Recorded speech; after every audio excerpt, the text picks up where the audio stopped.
Assalamu alaikum dear students, I am Anjum Shafiq, your biology teacher for grade 11, and today I am going to discuss the ciliates. So let's move to the classboard.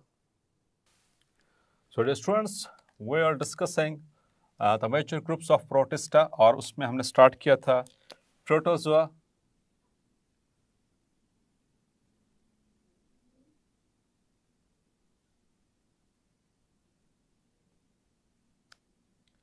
the animal-like protists,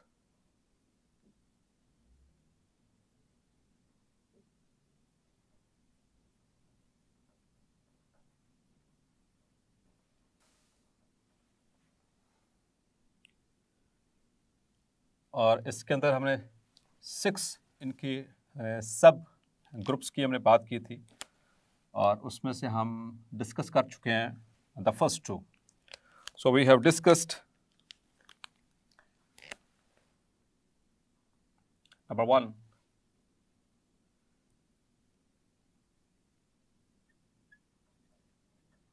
amoebae, and number 2 we have discussed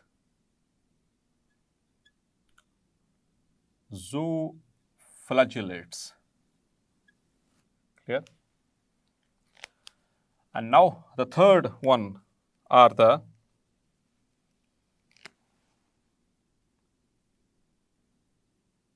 ciliates.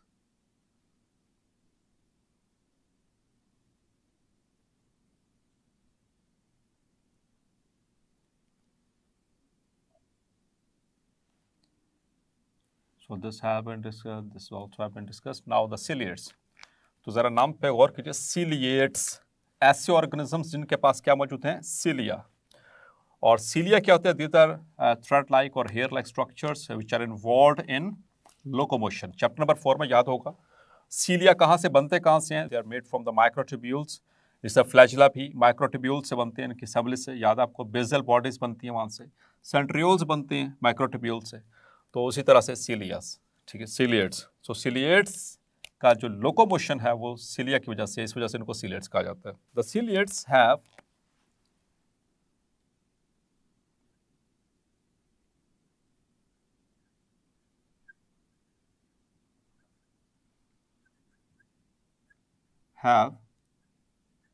an outer covering which is flexible, gives definite but changeable shape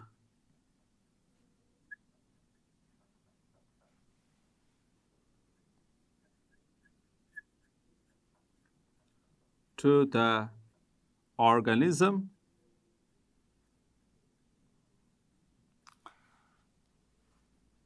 that very covering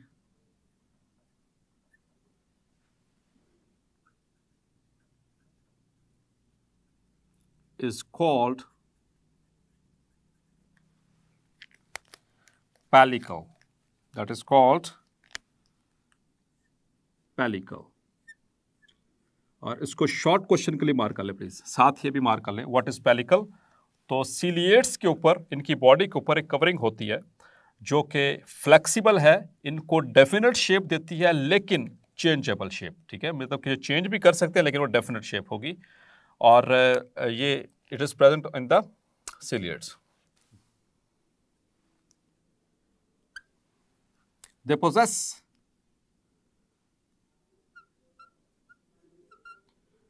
possess thousands, ठीक है, not hundreds, not tens, thousands of short, thin, hair-like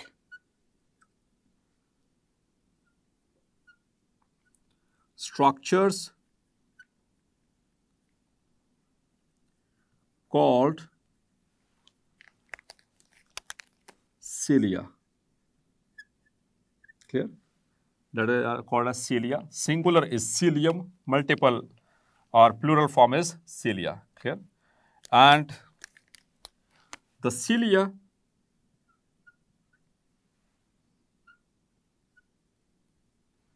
are the locomotory organs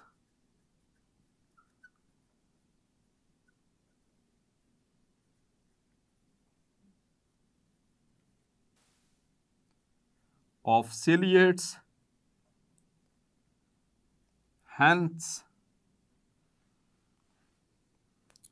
called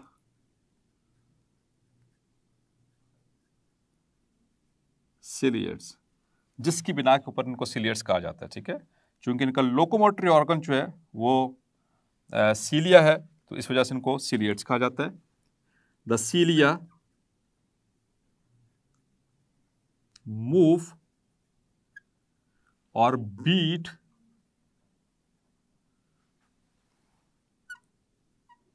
in a coordinated fashion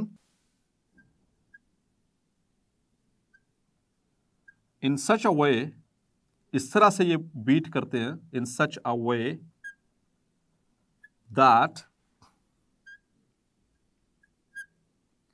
the organism, चाहे वो paramecium ही क्यों ना हो या स्टेंटर क्यों ना हो, the organism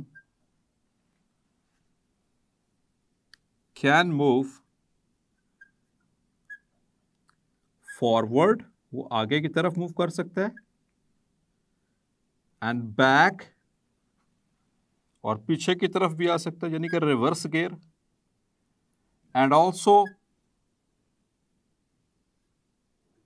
turn around.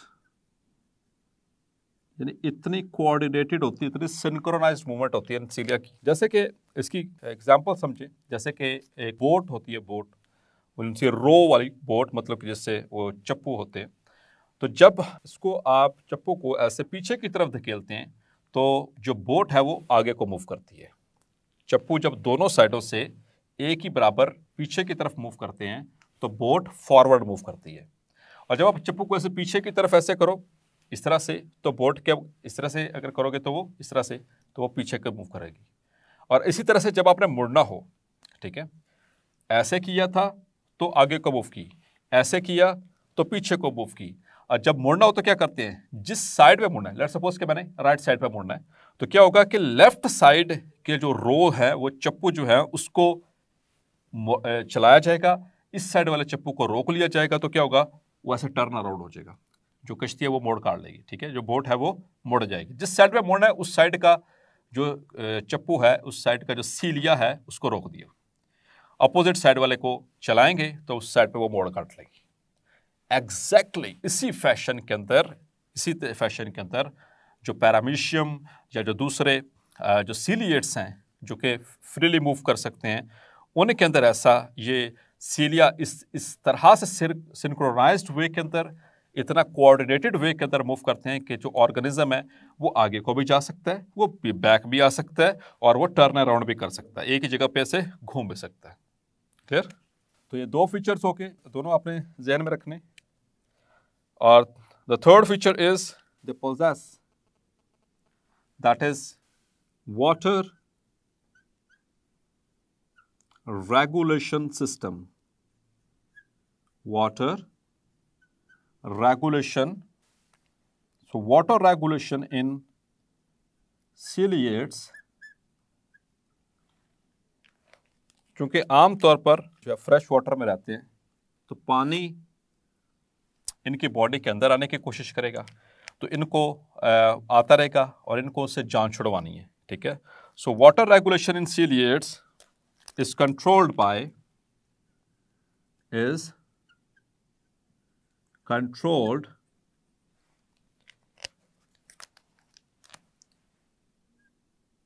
by a special vacuole. तो बताएं मुझे कि ये स्पेशल किस्म का वैक्यूल हमने पढ़ा था कहाँ पे. चलिए आपको हिंट दे देता हूँ, चैप्टर नंबर 4 में पढ़ा था. तो चैप्टर नंबर 4 में डेफिनेटली आपको याद आ होगा द ऑर्गेनल वैक्यूल, उसके अंदर मैंने आपको ये डिटेल से पढ़ाया था. और उसमें इस बात का जिक्र मैंने किया था कि जो सीलिएट्स होते हैं जैसे कि पैरामीशियम, उनके अंदर एक ख़ास किस्म का वैक्यूल होता है, उसे कहते हैं contractile vacuole.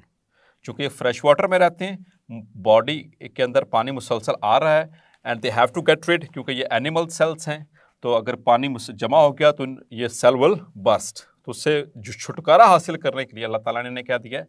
Contractile vacuole. Contractile का मतलब सिकुड़ने वाला। जब पानी इकट्ठा हो जाएगा तो क्या होगा? ये ऐसे कॉन्ट्रैक्ट करेगा, the excess water is removed and they are easy now. Special vacuole called contractile vacuole। Clear? तो उसके जरिए ये अपना जो वाटर रेगुलेटरी सिस्टम है उसको कंट्रोल कर रहे होते हैं। Now another feature is there, that is their nuclei। अच्छा डियर स्टूडेंट्स, इनके अंदर दो डिफरेंट कैटेगरी के न्यूक्लियाई मौजूद हैं। इनके अंदर जो न्यूक्लियस है वो दो तरह के हैं। न्यूक्लियस सिंगुलर को कहते हैं, न्यूक्लियाई प्लूरल को कहा जाता है। इनके अंदर एक नहीं बल्कि एक से ज़्यादा न्यूक्लियस मौजूद है, इसलिए न्यूक्लियाई कहते हैं। और मैंने आपको चैप्टर नंबर 4 का जो लास्ट टॉपिक था न्यूक्लियस, उसमें जो हमने कैटेगराइजेशन की थी on the basis of nucleus cells की, जो डाइन्यूक्लिएटेड सेल्स के अंदर या बायोन्यूक्लिएटेड सेल्स के अंदर, मैंने इसकी एग्जांपल आपको कोट की थी। ठीक है, उसको जाकर देखिएगा इन द सीलिएट्स यानी पैरामीशियम में। एक है डियर स्टूडेंट इनके अंदर माइक्रोन्यूक्लियस, माइक्रोन्यूक्लियस छोटा न्यूक्लियस, और एक है मैक्रोन्यूक्लियस। क्लियर? माइक्रो का मतलब small, macro means large. Clear? तो ये दो मुख्तलिफ तरह के न्यूक्लियस मौजूद हैं।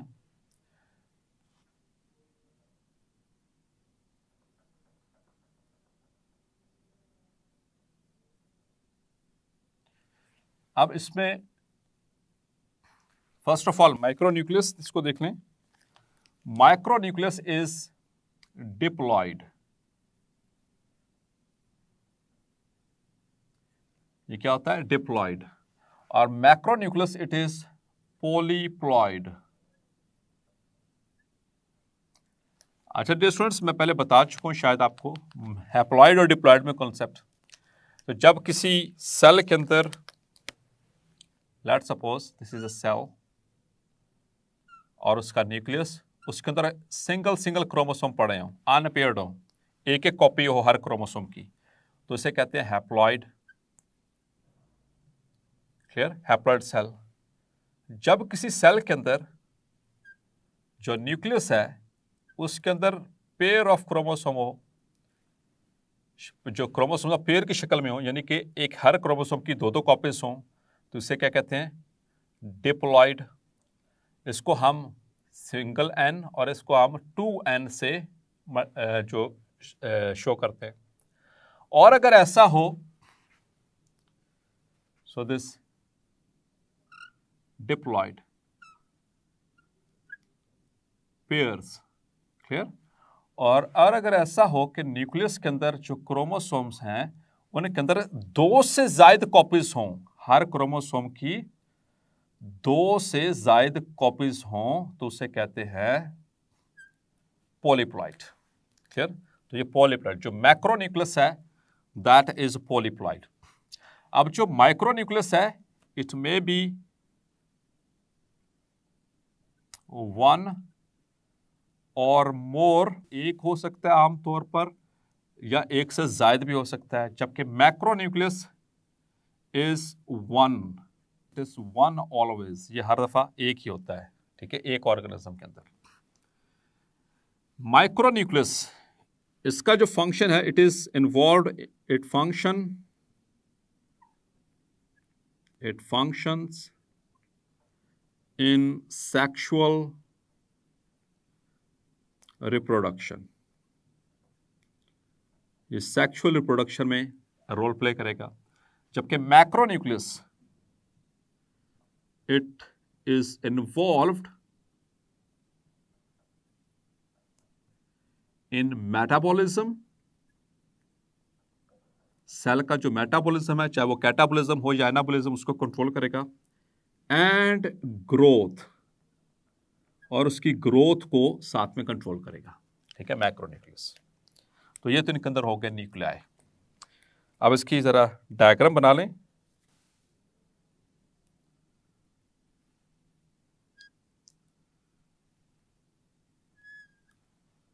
तो जी डियर स्टूडेंट्स, जाने पहचाने तस्वीर लग रही है चप्पल की तरह की। So it is basically a paramecium and it is having macronucleus, micronucleus, and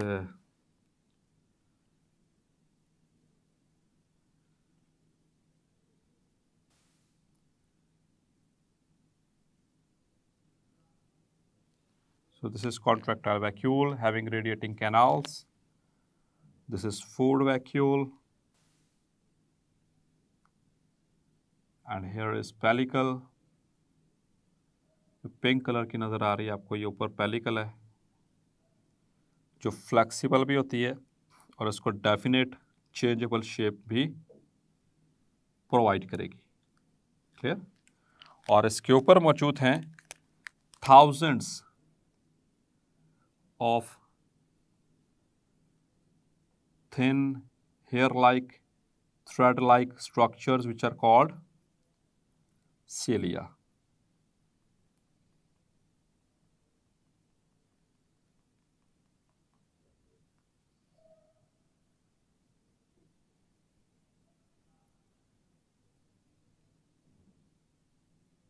So these are the cilia. This is paramecium. इसको लेबल कर लें पहले। So this is the food vacuole, and these are the radiating canals. Okay. This is micronucleus, which is involved in sexual reproduction, and this is the macronucleus, which is involved in growth and metabolism, and this one is the food vacuole.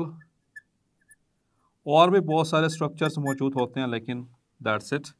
And ये जो सी आपको pink colour की जो covering है, ये दो coverings है ना, इसकी दो बाउंड्रीज हैं। जो पिंक कलर की है that is called as pellicle, and all these are cilia, clear? So this is the diagram of a paramecium. It's a freshwater ciliate, clear? और इसके अलावा डियर स्टूडेंट्स, इनके अंदर एक और प्रोसेस होता है, that is called as conjugation. So most ciliates are capable of sexual reproduction called conjugation, in which two ciliates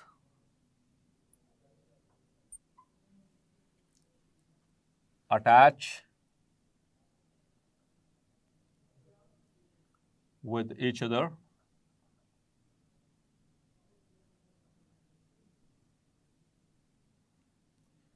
and transfer genetic material. और यही कॉन्जुगेशन डियर स्टूडेंट्स हमने बैक्टीरिया में भी पढ़ी थी, ठीक है, उनमें भी जेनेटिक मटेरियल जो है उसको एक्सचेंज किया जा रहा होता है। And now the examples.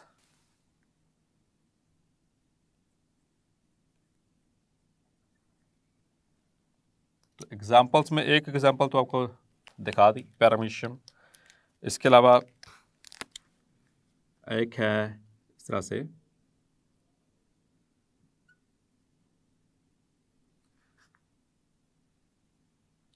ऐसे हॉर्न शेप्ड, हॉर्न देखे गाड़ी का हॉर्न, जो हॉर्न शेप्ड है, ये एक सिलिएट,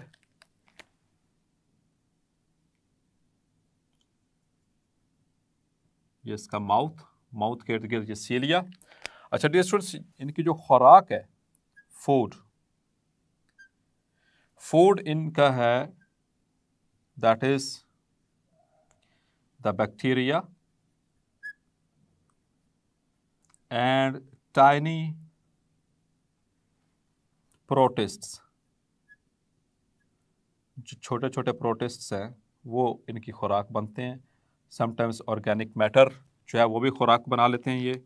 और जो सेसाइल है वो इनके मुंह, जैसे कि ये जो मैं बता रहा हूँ, ये बेसिकली ये सेसाइल सिलिएट है।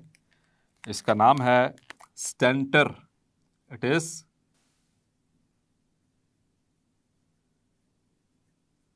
एंड इट इज सेसाइल, मतलब कि एक ही जगह पे चिपका हुआ, ये देख सकते हैं, ये इसका स्टॉक है और ये सेसाइल है। तो फिर ये खुराक हासिल कैसे करेगा? ये फिल्टर फीडिंग के जरिए, फिल्टर जो है वो पानी को अपनी बॉडी के अंदर एंटर करते हैं और वहाँ से अपनी खुराक को फिल्टर करते हैं। तो यहाँ से ये माउथ के ज़रिए ये फिल्टर ये खुराक ऐड होगी, यहाँ से एंटर होगी। ये जो सीलियाँ हैं इस तरह बीट करेंगे, एयर करंट्स प्रोड्यूस करेंगे, यानी ऐसे इनकी मूवमेंट की वजह से वो एयर करंट्स प्रोड्यूस होंगी, फ्लो करेगा वाटर अंदर की तरफ और साथ में इनकी खुराक लेके आएगा। सो दिस इज स्टेंटर, जो कि सेसाइल है। इसको MCQ के लिए मार्क कर लें प्लीज़, ये सेसाइल है। क्लियर? और इसी तरह से एक और एग्जांपल है जो बुक में गिवन है, दैट इज ये हॉर्न शेप्ड है। ठीक है, हॉर्न शेप्ड, जबकि कुछ जो हैं वो इस तरह से बेल शेप्ड होते हैं, बेल शेप्ड, वो भी सेसाइल हैं।